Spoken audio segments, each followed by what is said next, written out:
Right, just a quick update on the engine for the Invacar.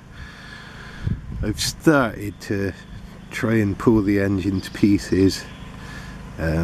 Seized very solidly, so a bit of time and patience is going to be necessary with that, I think.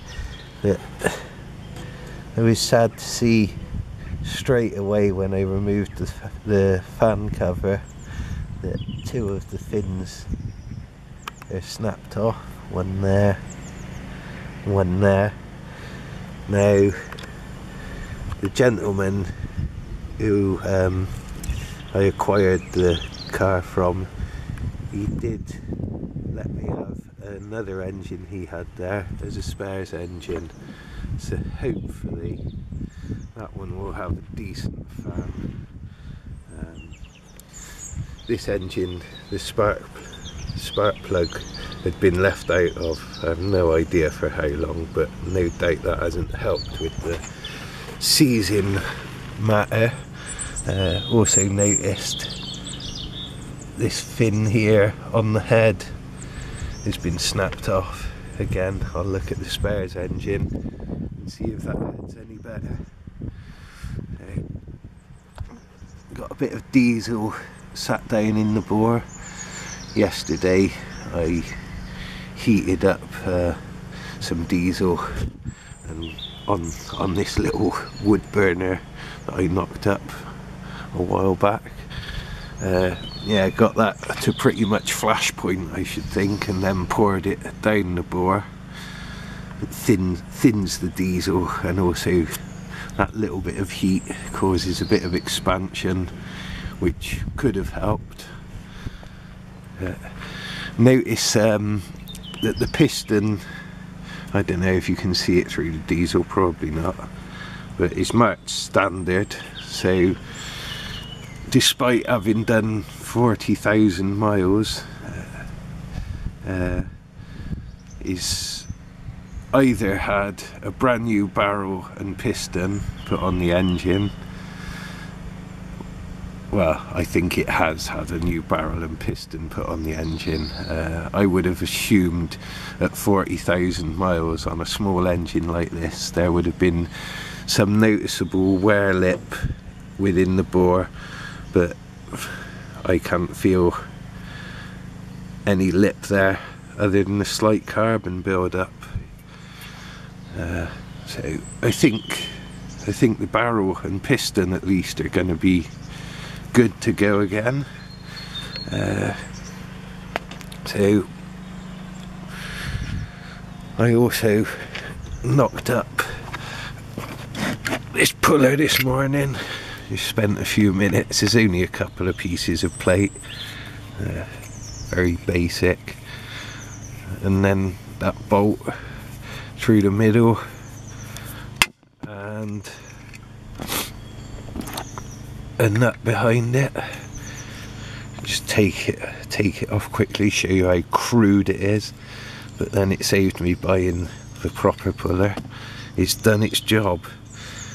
I was just about thinking that I was going to have to buy the proper tool.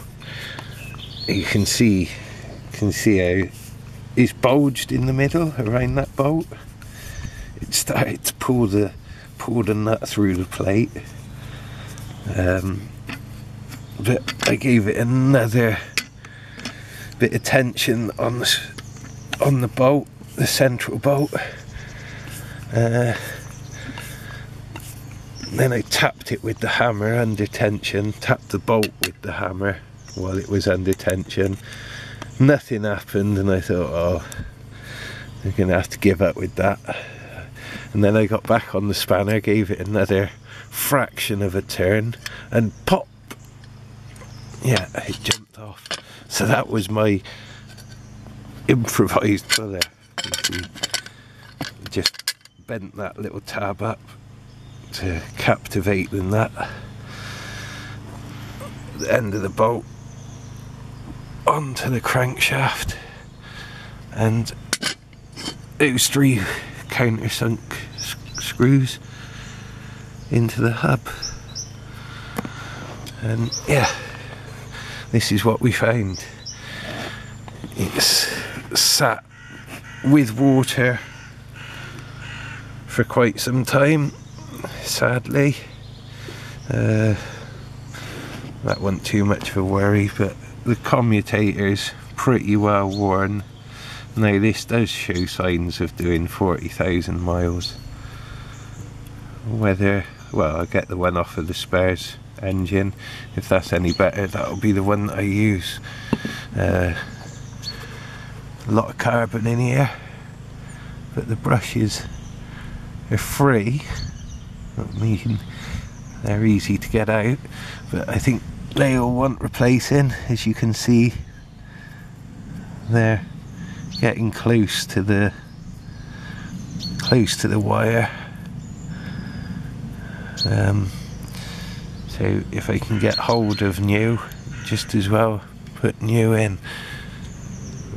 Not a huge amount of life left in them. If the engine's all in bits, and I can get new brushes, or at least better brushes from the other engine, put them in. That's it for now. I might have another go at putting some heat into the cylinder barrel and see if I can get that piston to free off. Hopefully it is just the piston seized and not the main bearings and everything else. Yeah. There you go. Go and get some heat into her now and see if I can get it to move. Cheerio.